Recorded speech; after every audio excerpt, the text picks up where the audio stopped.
it looks. You will surprise yourself eventually and find that one frame where, hey, this fireball actually was one frame recovered, and therefore my medium punch DP was able to be invincible on its first frame, and therefore their attack was shut down. So in this case, right here, you throw a fireball, and he jumps, and you're able to block. And if you're able to block, that means you're able to medium punch DP. It is one of the more difficult, in my opinion, one of the more difficult things to get your body to do, because your brain is screaming at you. They're jumping, and you feel vulnerable from throwing the fireball. Block, please block this, right? Because you know what happens if you don't. In reality, throw the fireball, mash out that medium punch DP.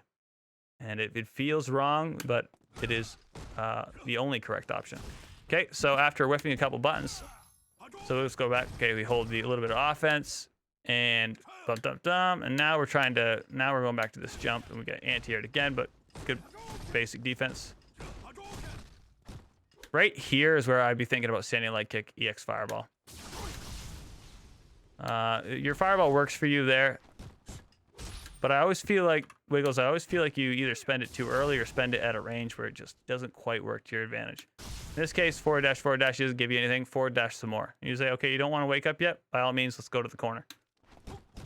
But you're trying to set up your block string right there. After 2 block normals, we have some data. Well, crouching medium punch is the button he's delaying. So crouching medium punch, what can we do about that? Crouching light kick, crouching light punch, standing fierce. That would put a real exclamation point on things. Any kind of crush kind of like that. Neutral jump these fireballs. A little bit late. Neutral jump the fireballs, or absorb them. Absorb what you cannot neutral jump. We're really swinging now, but I don't blame you trying to change the pace a bit. You do have Tatsu, remember, medium kick Tatsu and heavy kick Tatsu. I know they're not fun. They're not the best Tatsus to go through fireballs. There's better in the game. Hopefully they'll get buffed a little bit too early. That's why we always neutral jump on the final frames as the fireball approaches us. That way we don't get caught on the slow. Activate. Oh, be reversal from him. I don't want you to waste your meter here. Neutral jump. Neutral jump. There we go. A little bit far out. And then he just goes, you know what? I bet maybe this will work. Not a real wake up from him. We just mistimed the media on your end. Round 2. Fight. Uncle Slim, isn't that more of a playstyle choice versus an optimal choice? High risk reward versus safe play? In what regard? What were we talking about?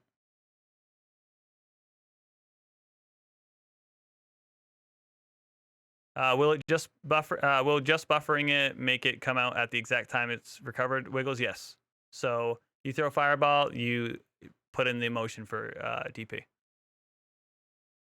Oh yeah, blocking or doing the medium DP. Nope, it's not a. What's up, man?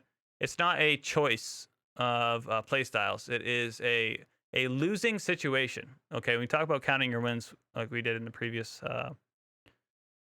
replay analysis a couple ones back. A losing situation on the defensive end of a jump in is to block it. Okay, a losing 100%. You got to view every blocked jump in as a loss. You lost that little situation because your opponent is not only placing you under massive amounts of block stun, but they're bypassing the neutral entirely to get to you. The neutral should be this minefield of normals and footsies and this and that you're in movement and whatnot, that you're able to apply fireballs, blah, blah, blah, right? That you're able to force your opponent to navigate. If they just simply jump over all of that, they've won. And not only have they won, but you blocking